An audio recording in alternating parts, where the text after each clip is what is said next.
Hoy, 8 de agosto, celebramos el domingo 19 del tiempo ordinario y en este domingo la palabra de Dios nos habla exclusivamente del sacramento más grande que tiene la Iglesia, de la Eucaristía. Ese sacramento que es el más grande precisamente porque Cristo ha querido quedarse con nosotros en las especies del pan y del vino, que por el milagro de la consagración se convierten en el cuerpo y la sangre del mismo Jesús. Y en ese sacramento, en el sacramento de la Eucaristía, se centra tanto la primera lectura como la segunda, como también el Evangelio. En la primera lectura vemos una de las imágenes que aparecen en el Antiguo Testamento de la Eucaristía, cuando Elías está agotado del camino y se sienta para dormir y le pide al Señor que le lleve, que ya no puede más con su vida y que por favor que acabe con su sufrimiento. Y en ese momento el Señor le envía a un ángel que le da un pan y un poco de agua. Y despierta a Elías y le dice que coma. Y con ese alimento Elías consigue fuerzas suficientes para caminar durante 40 días y 40 noches hasta el monte Horeb. Es precisamente, como decía, una de esas imágenes de la Eucaristía, porque es el alimento con el que Dios nos da fuerzas para caminar en este desierto que es nuestra vida. Igual, por ejemplo, es una imagen de la Eucaristía el maná, que Dios daba como alimento al pueblo durante esos 40 años de camino por el desierto hasta la tierra prometida. También en el Evangelio vemos una clara, indiscutible referencia a la Eucaristía en ese discurso del pan de vida del capítulo 6 de San Juan. En esa parte que hoy leemos, ya Jesús habla de manera clara. Yo soy el pan de vida, dice Jesús. El que come de este pan vivirá para siempre, y el pan que yo daré es mi carne para la vida del mundo. Ahí es precisamente el momento en el que los judíos se escandalizan. ¿Cómo puede darnos este a comer su carne? ¿Cómo puede darnos este a beber su sangre? Y cuando Jesús habla de manera clara, de este sacramento, de lo que Él va a hacer en la última cena, muchos se marchan y muchos le dejan. No acaban de comprender cómo es posible que Jesús esté hablando de algo tan fuerte, de darse Él como alimento. Lógicamente, a través del sacramento de la Eucaristía. Y San Pablo, en la segunda lectura, nos habla de manera muy resumida, un poquito de cómo tiene que ser la vida del cristiano, cómo tiene que actuar el cristiano, en definitiva, dice él, imitando a Jesús, imitando el amor que Él nos demostró, entregándose por nosotros, como oblación y víctima, dice Él. Bien, precisamente la Eucaristía, una renovación, un volver a ese sacrificio, ese sacrificio único de Cristo, la Eucaristía nos lleva de regreso cada vez que la celebramos, cada vez que estamos en la liturgia eucarística. Esa liturgia nos transporta al momento del Calvario. Y es ahí precisamente donde Jesús nos enseña a amar de verdad. Nos enseña, sin velos, ni tapujos, cómo es su corazón, cómo es ese amor. Por eso San Pablo aquí también nos está hablando de la Eucaristía. Nos está diciendo, oye, un cristiano tiene que aprender a amar aquí, en este lugar, contemplando ese milagro de amor que Cristo ha hecho por nosotros.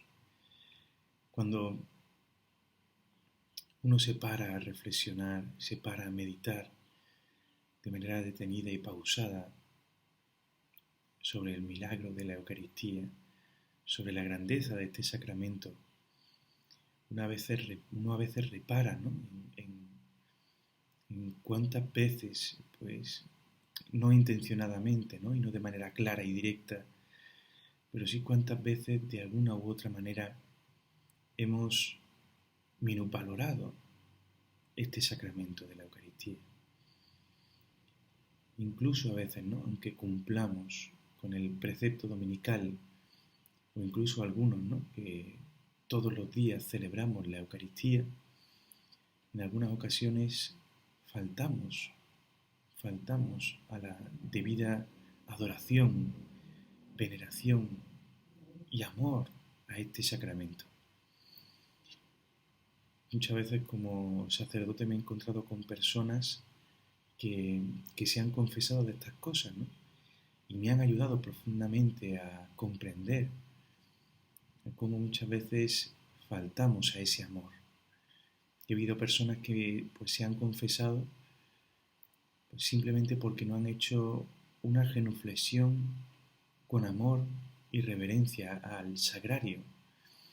Y lo han hecho de manera mecánica, es decir, no es que no se hayan arrodillado, no es que no hayan hecho la genuflexión, pero no lo han hecho conscientemente y no lo han hecho con amor y conscientes de lo que hacían y por qué lo hacían. Y eso a ellos les parecía una falta, y una falta de amor grave, porque comprenden, ¿no?,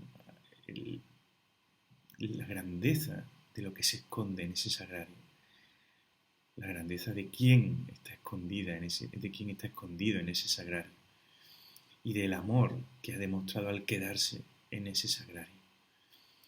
También muchas veces, ¿no?, en la Eucaristía estamos presentes sin estar presentes. Y muchas veces por los agobios, no sé, las preocupaciones de la vida, estamos en la Eucaristía y tenemos la cabeza en otro lugar, en otro sitio. Y no somos conscientes, ¿no?, del momento en el que estamos. Y muchas personas también se me han confesado de eso, que en el momento de la consagración, a pesar de estar de rodillas, pues no han estado pendientes ni han sido conscientes de ese momento. Y el haberse perdido con la atención ese momento les parecía también una falta de amor. Todo esto, como decía, me ha ayudado a mí profundamente, ¿no?, a comprender cómo realmente a veces faltamos a ese amor y a esa adoración y devoción a la Eucaristía muchas veces sin darnos cuenta, y a veces ni siquiera nos confesamos de eso, ¿no? También nos puede pasar a los sacerdotes. Algunas veces, ¿no?, cuando uno pues está todo el día, ¿no?, por ejemplo, todo el sábado, todo el domingo, para arriba y para abajo, y tiene que celebrar pues 2, 3 o a veces incluso pues, indebidamente, ¿no?, celebrando 4 misas, aunque no debemos hacer eso. Muchas veces también cometemos el error y el pecado de celebrar esa misa pues sin la atención y el amor que debemos. Digo indebidamente porque precisamente para no caer en eso, la Iglesia nos dice que no debemos pasar de 3 Eucaristías. 3 celebraciones de la misa es lo máximo que debemos celebrar, precisamente para no caer en esa monotonía, ¿no?, de misa, misa, misa, misa, misa. Si uno celebrara 8 misas en un día, pues al final diría la Eucaristía de manera mecánica, ¿no?, ya no por falta de amor, sino ya por puro agotamiento, ¿no? Y por eso la Iglesia nos previene, nos dice, no se puede celebrar la Eucaristía de cualquier manera. Hay una anécdota que a mí también me ayudaba mucho, que nos la contaba don Gaspar en el seminario, nuestro director espiritual, que decía que hablando con un protestante, con un evangélico, este le decía que los católicos no creemos realmente en la Eucaristía, tal y como decimos que creemos en ella. Y le preguntaban por qué decía esa barbaridad, ¿no? Claro que nosotros creemos en la Eucaristía, creemos que Cristo está realmente presente, creemos que realmente se produce la transubstanciación en el momento de la consagración y el pan deja de ser pan, el vino deja de ser vino y se transforman en el cuerpo y en la sangre del Señor. ¿Cómo se te ocurre decir esa barbaridad, ¿no? Nosotros creemos profundamente en la Eucaristía. Y él decía, no es verdad, no es verdad. Si creyerais realmente en la Eucaristía, no saldríais de la Iglesia. Pasaríais horas y horas delante del sagrario. Si de verdad creyerais que Cristo está presente ahí, ¿cómo y con qué valor te vas a apartar del sagrario, ¿no? No iban los apóstoles con él día y noche, no iban los apóstoles a todos lados. Si él se cruzaba a la otra orilla, allí que iban ellos. Si él se iba a dormir a la montaña, allí que se iban ellos. Y cuando, y cuando dejaban a Jesús a solas es porque él lo pedía así expresamente. No, no, me voy a ir yo solo. Si no, le acompañaban, pum, pum, pum, pum, como ovejita, a su pastor. Por lo tanto, si vosotros creyerais realmente en la Eucaristía, si vosotros creyerais realmente que ahí está Cristo presente, estaríais a Él, vamos, estaríais con Él día y noche. Solo le dejaríais para comer, para dormir y poco más. Y bueno, esta reflexión, ¿no?, de este evangélico, que lógicamente es una exageración, ¿no? No podemos pasar el día, por desgracia, ¿no? Ojalá, pero no podemos pasar el día delante del sagrario. Pero realmente nos hace reflexionar, ¿no? Como muchas veces realmente no somos conscientes realmente, aunque lo sepamos con la razón y lo creamos con la fe, no nos comportamos como si realmente creyéramos, ¿no? No nos comportamos, nuestro comportamiento no se corresponde con esa fe y con esa razón que nos dice que Cristo está ahí en el sagrario. Realmente este domingo, a raíz de estas lecturas, el Señor nos está pidiendo, ¿no? A mí el primero, que meditemos sobre ese amor nuestro a la Eucaristía, que meditemos sobre nuestra devoción y nuestra adoración a este sacramento y que recordemos, aunque ya lo sepamos, pero que recordemos y meditemos en nuestro corazón esa verdad de fe, ese sacramento en el que Cristo ha querido quedarse para dársenos como alimento por puro amor, porque quería quedarse con nosotros. Que nosotros nunca caigamos en el error, nunca caigamos en el pecado de menospreciar de alguna manera, aunque sea de manera ínfima, este sacramento. Que seamos siempre conscientes de la presencia de Cristo en el sagrario.